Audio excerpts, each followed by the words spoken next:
سلام علیکم.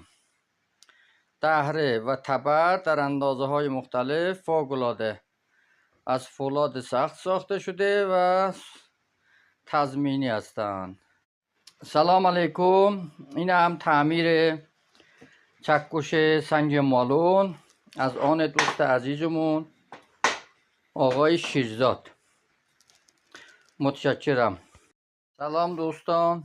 اینم یه چاقوی 35 سانتی از سوپاپ بولدوزر درست کردم.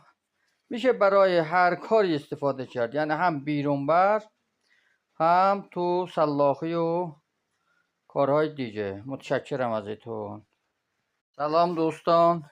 اینم یه چاقوی 35 سانتی از سوپاپ بولدوزر درست کردم.